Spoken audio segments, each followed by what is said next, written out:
Pokrovsk में जारी भीषण जंग, इस वक्त की बड़ी खबर। पोक्रोवस्क ये बहुत इंपॉर्टेंट जगह है।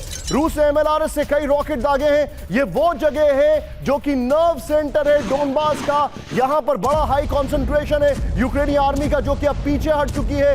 लगभग काफी इलाके पर रशिया का कब्जा हो चुका है। यहां पर सप्लाई लाइंस हैं रशिया की, यूक्रेन की, उनको पूरी तरीके से खत्म कर दिया गया है।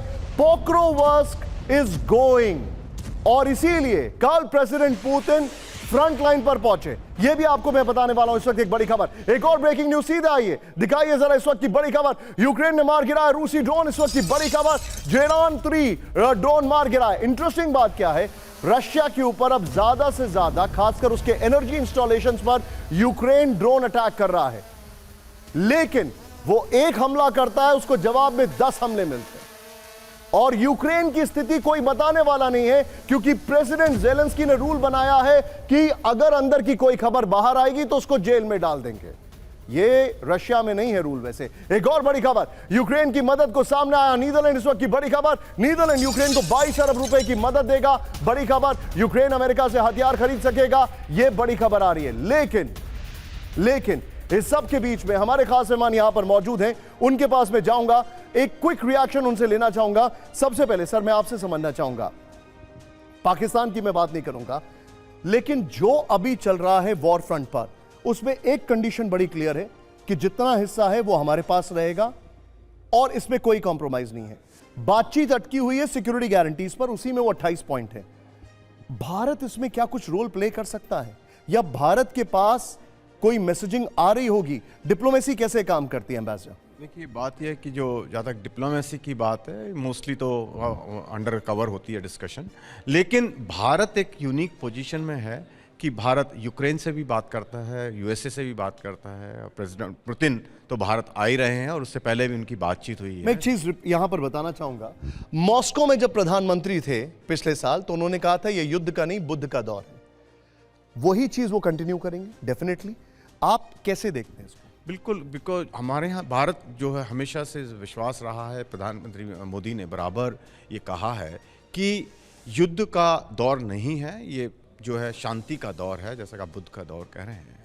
और इसी पर हम पूरी तरह से काबिज हैं इस बात पर, और हमारी जो मैसेजिंग है बराबर वो इसी बात पे चल रही है कि युद्ध विराम होना चाहिए। ये युद्ध की जो है, जो नुकसान हो रहा है सब देशों को, यूक्रेन को हो या रशिया को हो या आसपास के जो देश हैं, सभी को नुकसान हो रहा है, जान माल की जो हानि हो रही है, उसको कम से कम जल्दी से जल्दी उसको रोका जाए और शांति स्थापना हो, ताकि अंडरस्टूड।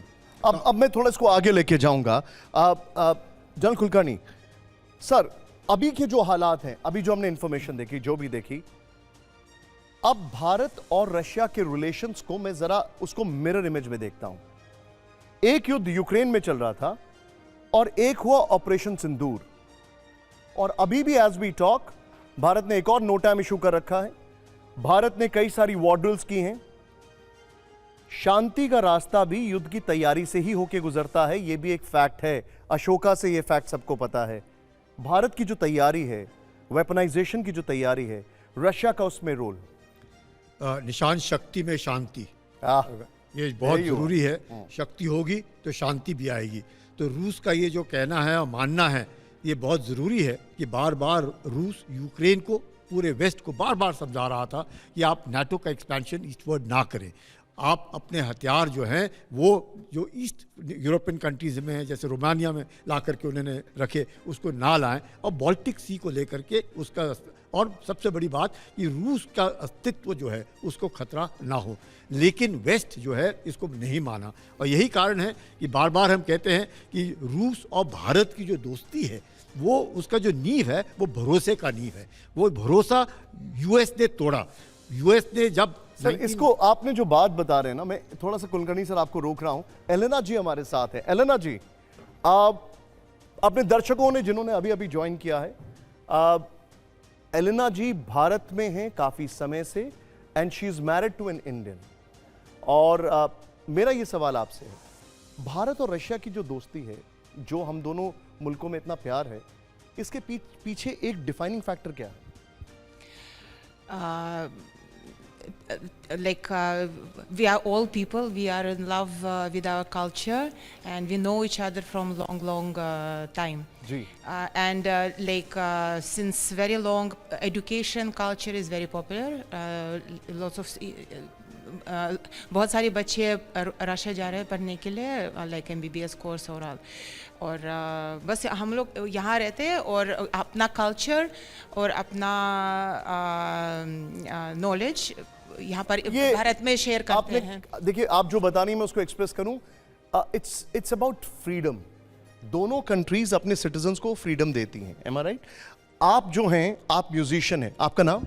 जाना. ओके. और आप जो हैं, आप एक आर्टिस्ट हैं. आपका नाम? यूलिया.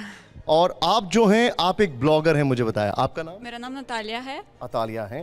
और नतालिया. और आप हैं तो डॉक्टर, लेकिन ये basically she treats her doctor husband rather, जो कि पति जो इनके इंडियन है वो भी डॉक्टर हैं. आपका नाम?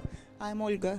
ओके. ओल्गा जी, भारत और रशिया के बीच में जो संबंध है, जो मैत्री है, इसके पीछे की एक स्ट्रॉन्ग वजह क्या है? Must be humility, because in both nations we have huge sense of freedom and sense of independence. Understood. मैं आपको एक बड़ा इंटरेस्टिंग टेक बता रहा हूं यहां पर. आप सभी लोग जरा एक्स, जिसको पहले ट्विटर कहते थे, उस पर जाइए और जरा एक सर्च करिए. You will find it very interesting. वो इंटरेस्टिंग ये है कि एक पाकिस्तान के ब्लॉगर गए और वहां पर कई सारे रशियन लोगों से बातचीत करते हैं और उनसे पूछते हैं पाकिस्तान, बांग्लादेश, इंडिया किस पे ज्यादा ट्रस्ट करते हैं. I think you know the answer. It is India. खैर, इस वक्त बड़ी खबर आ रही है. भारत आने से पहले फ्रंट लाइन पर पहुंचे पुतिन. ये बड़ी इंटरेस्टिंग खबर है. ये आपको मैं दिखा रहा हूं. जंग चतुर्वेदी सर के पास में आने वाला हूं इस खबर को लेकर. फ्रंट लाइन पर सैन्य ऑपरेशन की स्थिति का जायजा लिया. विजुअल्स है हमारे पास. फ्रंट लाइन पर पुतिन की सेना के बड़े अफसरों से मीटिंग की है.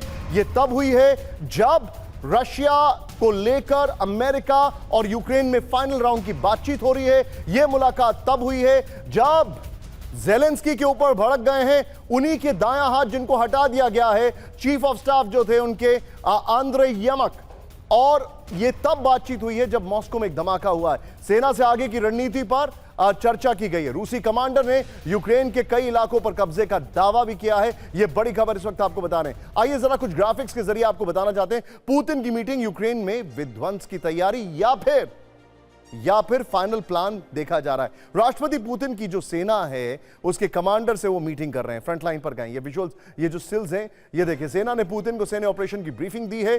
पुतिन ने टॉप कमांडर से आगे की रणनीति पर चर्चा की है. पूरे इलाके को आजाद कराने के लिए ऑपरेशन जरूरी है, पुतिन ने कहा. ज़ेलेंस्की ने Krasnomirsk, correct my pronunciation, pardon me for that, में सैनिकों के को मरने के लिए भेजा है. प्रेसिडेंट पुतिन ने यह कहा. यूक्रेन के कुछ इलाकों पर रूसी सेना का कब्जा जो है वो साफ दिखाई दे रहा है.